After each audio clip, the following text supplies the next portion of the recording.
I'm good. How are It's you, fantastic to be with you live today. How's your week going so far? Really busy, It's but oh so good. busy, good, busy, not good, Oh, busy. all good stuff. All good stuff. All good stuff. Leading in the goodness of God. There you go. I love it. Hey, guys, welcome. You're listening to the Leading Hope podcast. My name is VJ Williams, joined by my friend and pastor, Kevin Jack. Thank you for joining us and taking time out of your day to become a better leader. If you're new, we release a new episode every Wednesday. Make sure you subscribe on the platform of your choice. It's awesome to be part of this community with you guys every week, and we love that you're a part of it with us. The easiest way to remember is to do that every week so that you get notifications on Facebook and YouTube because we're live. And also share with a friend on Facebook and the YouTubes and Instagrams, all of those places. All of them. All of them. Also rate and review on Apple Podcast. A few extra minutes of just rating and reviewing helps get this podcast in the more hands of leaders just like you. And visit leadinghope.online to get updates and be part of the Leading Hope community. Kevin, today you have an interesting title that I cannot wait to explore. We're working on more of a cold, like organic opening and then into intro. I hope you guys all like that brief. How you doing? Yeah. It's good. It went well. Yeah, it was. All right, go ahead. It went really well, actually. But today, episode 88, root canals. Today we're talking about, well, honestly, today we're talking about all the stuff that sucks. Like all the stuff that you don't want to do, the difficulties, the headaches, the pain. All of that stuff is what I want to get into today. And we covered this a long time ago. But there's this tendency, like whenever you enter into the difficulties, the hard decisions you have to make, the hard conversations, the conflict, the planning, all the stuff that is just tiring, that there's this part of it when someone complains about it that makes me just want to go, well, what'd you think you signed up for? Ooh. Like this, and that's like not sensitive. That's so unempathetic. But there's this sense of like there wouldn't need to be leaders if there wasn't difficulties, complexities, and hardship within that. Like there would be no need for leaders. And we covered this, man. Yeah. One of the 12. episodes, yeah, like way early on. Yeah. Because this is part of what we just intuitively understand as leaders, that if there weren't problems to deal with, there wouldn't be a need for leaders. So don't be shocked when, as a leader, I have to deal with problems. True like that is a reason why leaders are there. And so that reality is true. Today, I want to talk about actually navigating it. And I'll describe it like this.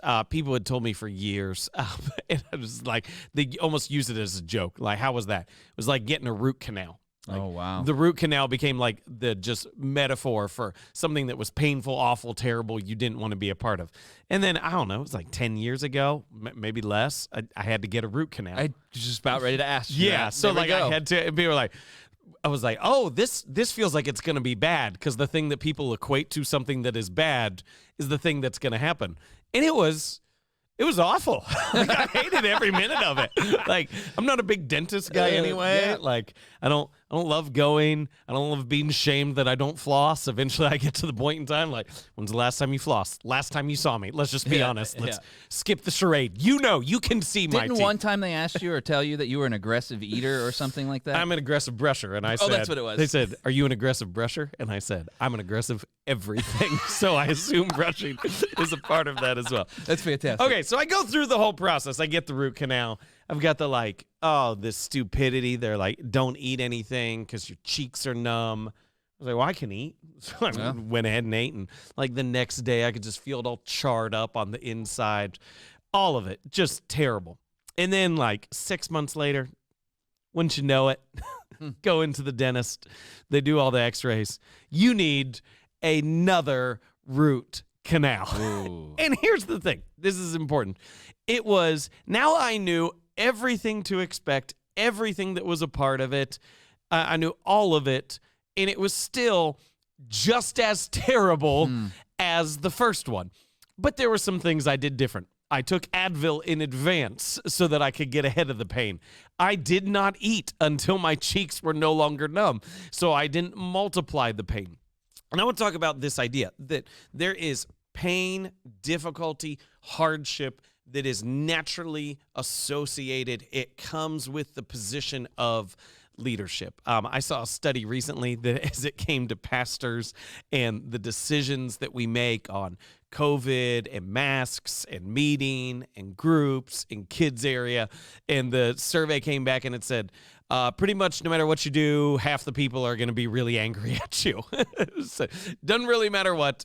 There's going to be some bad things that go along with it. VJ is checking our cameras and everything else. Don't worry. He didn't this is just like the content was that terrible. He's done.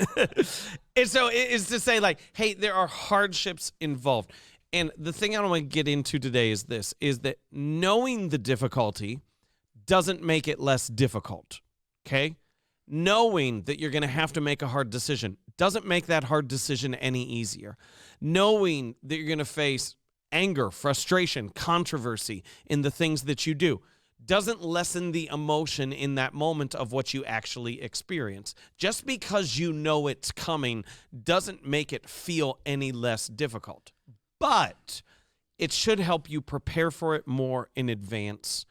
It should help you be aware of some things that you're doing, and hopefully you're able to navigate that difficulty in a more healthy way. So I want to say, I'm going to give you 3 things that you can do, practical steps for helping navigate the difficulties of leadership. But I really want to set this in. So let's say, let's say you've got to cut a department, or you've got to make a difficult decision in which you're letting something go or someone go.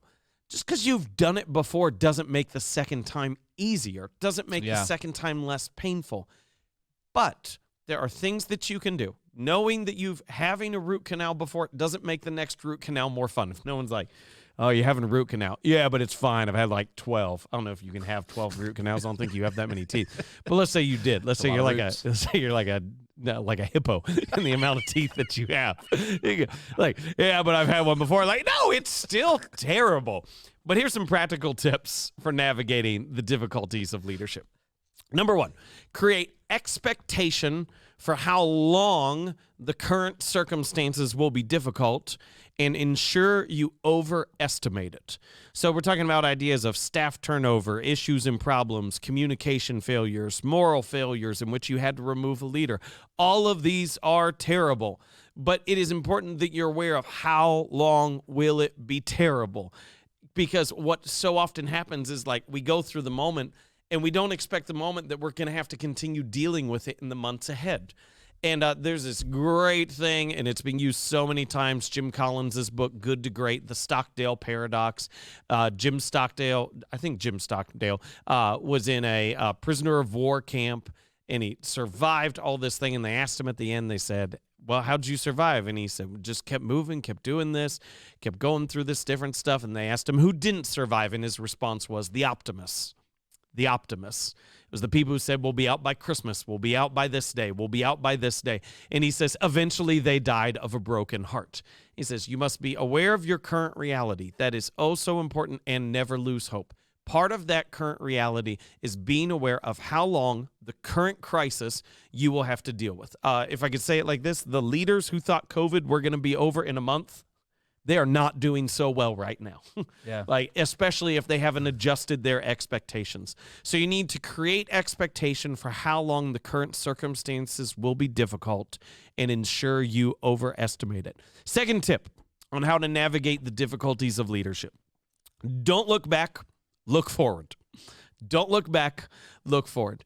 So much of our pain comes from we're constantly looking in reverse at what the status quo was and frustrated that we're not there yet.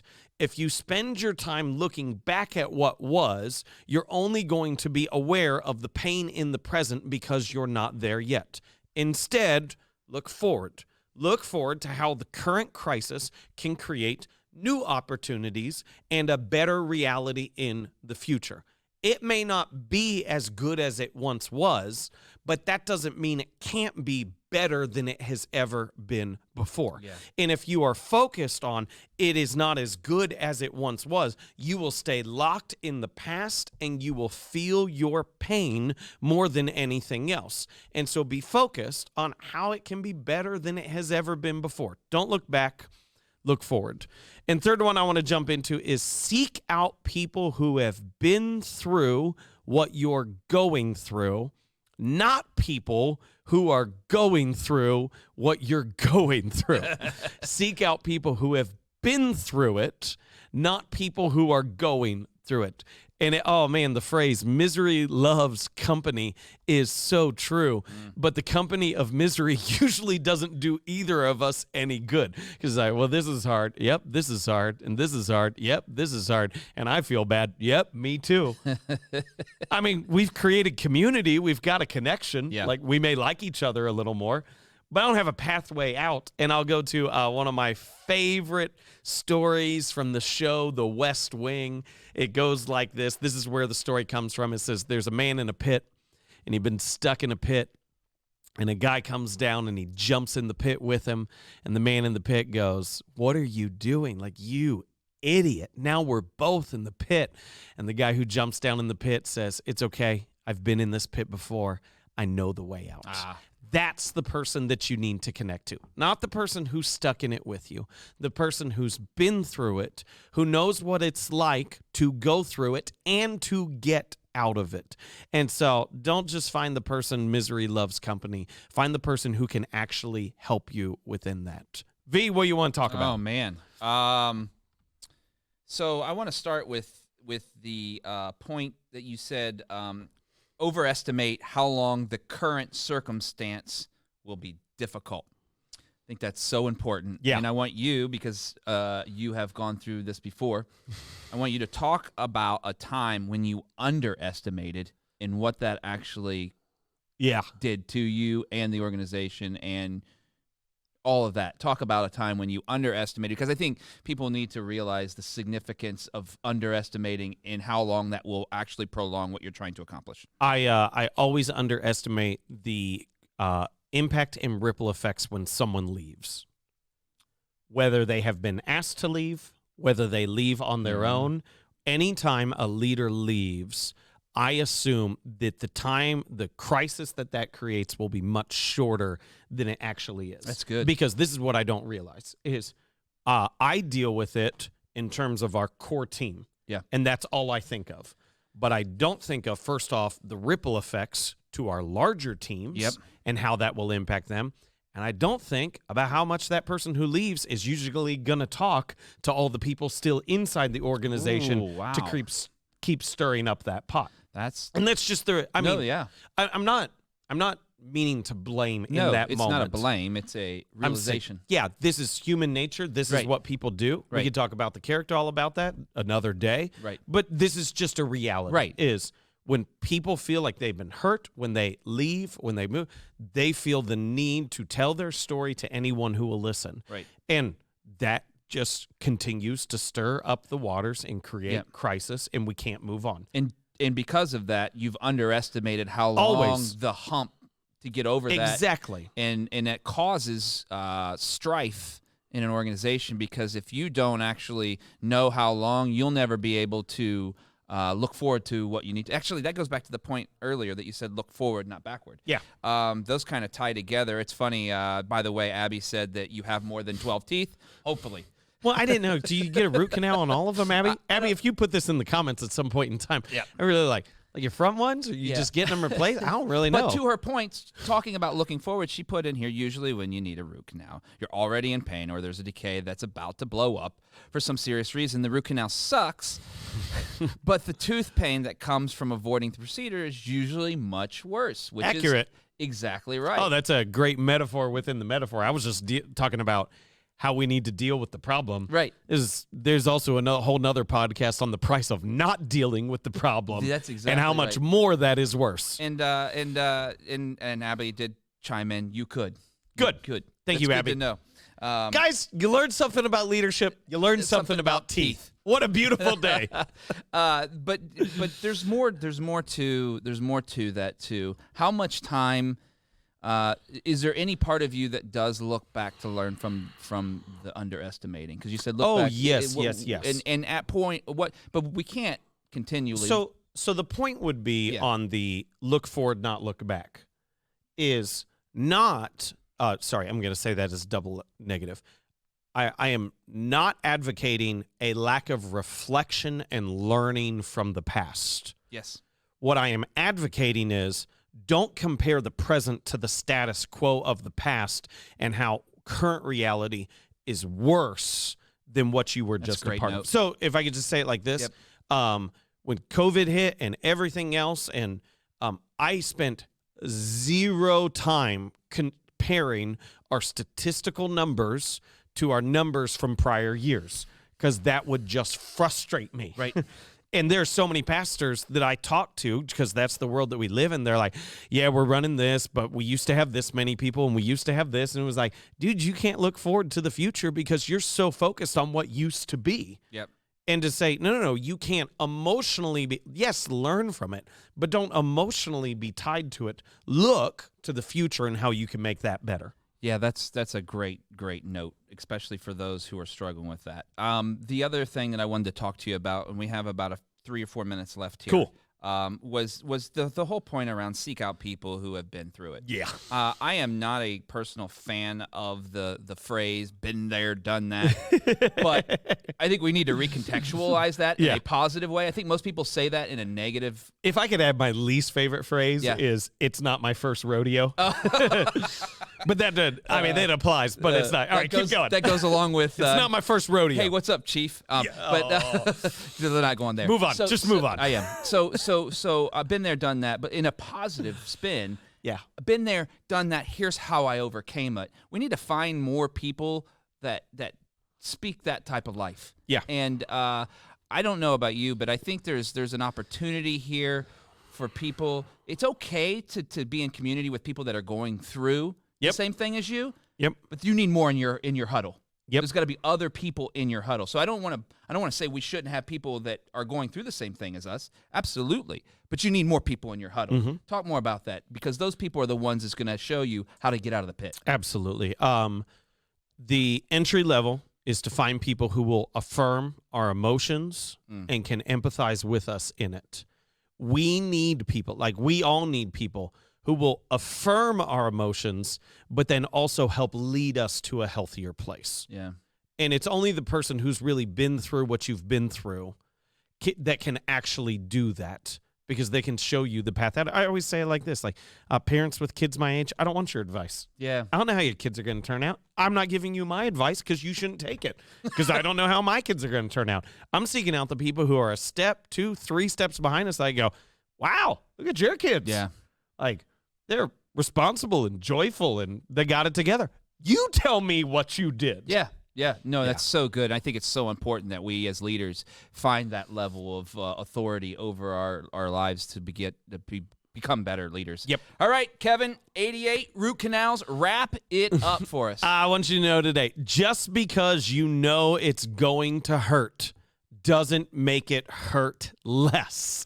Just because you know the pain of leadership is coming and there doesn't lessen the pain, but it does give you the opportunity to deal with it in a healthier way and to lead towards a more hopeful future, which is what we are all about here on this podcast. Yeah. So I understand. Yeah, it stinks. It's hard, but you can make it better.